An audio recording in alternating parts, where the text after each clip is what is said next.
श्री अजमेर व्यापारिक महासंघ के प्रतिनिधि मंडल की ओर से आरटीओ अधिकारी सुमन भाटी को अपनी विभिन्न मांगों को लेकर ज्ञापन सौंपा गया, जिसमें उनकी मुख्य मांगे रही हाई सिक्योरिटी नंबर प्लेट लगवाने की तिथि को बढ़ाया जाए ताकि सभी को समय मिल पाए और इत्मीनान से कार्य पूरा करवा पाए। आज श्री अजमेर व्यापारिक महासंघ का प्रतिनिधि मंडल यहाँ जो आरटीओ मैडम है सुमन भाटी जी, उनसे मिलने आए, क्योंकि जो शहर में अभी ये चल रही है ये हाई सिक्योरिटी नंबर प्लेट लगाने की, उसमें कल की लास्ट डेट है।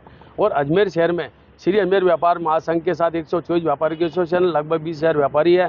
तो हर दुकान पे करीब 2 नौकर काम करते हुए हिसाब से सारे परेशान हो रहे हैं। हमने मैडम से मांग करी है इसकी एक तो तिथि आगे बढ़ाई जाए, 31 जुलाई जो है उसको कम से कम आगे बढ़ा के और राय दी जाए। और जो जैसे किसी की आज एक दुकान पर कोई काम कर रहा है, किसी ने गाड़ी खरीदी है, उसकी गाड़ी की आरसी रूपनगढ़ की बोल रही है, किसी की भीलवाड़ा की बोल रही है, किसी नागौर की बोल रही है। कई कंपनियां यहाँ बंद हो चुकी है, जैसे कि आप सुजुकी देख लो, हीरो होंडा कंपनी थी तो हीरो अलग होंडा अलग हो गई।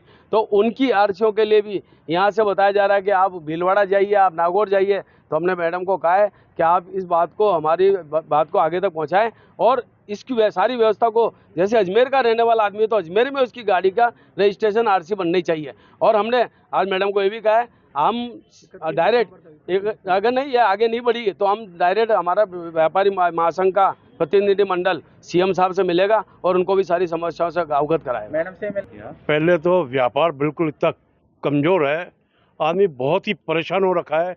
उसके बाद कभी कोई से सिस्टम नया आ जाता है, कभी कोई सा आ जाए। अभी ये जो नंबर प्लेट्स का है उसके अंदर सारे व्यापारी भाई, हमारे माताएं बहनें सब परेशान हो रही है। और कम से कम 20 किलोमीटर दूर आरटीओ है, वहाँ आना पड़ता है। उसके बाद कभी किसी का नंबर नागौर आता है, किसी का भीलवाड़ा, किसी का कहाँ, तो उसके लिए वहाँ जाना पड़ेगा। तो उसके लिए बहुत परेशानी होगी। हमने मैडम से ये बात करी कि कम से कम सबका अजमेर के अंदर वो करवाओ प्लेट का। उसके बाद ये जो कल की तारीख है आखिरी निकल जाएगी, अभी तो दिसंबर तक कम से कम कराओ। इससे उन्होंने बोला ठीक है, हम आगे कार्रवाई बोलेंगे। और हमने भी आगे भजनलाल जी शर्मा सीएम साहब को भी हमने चिट्ठी लिखी है।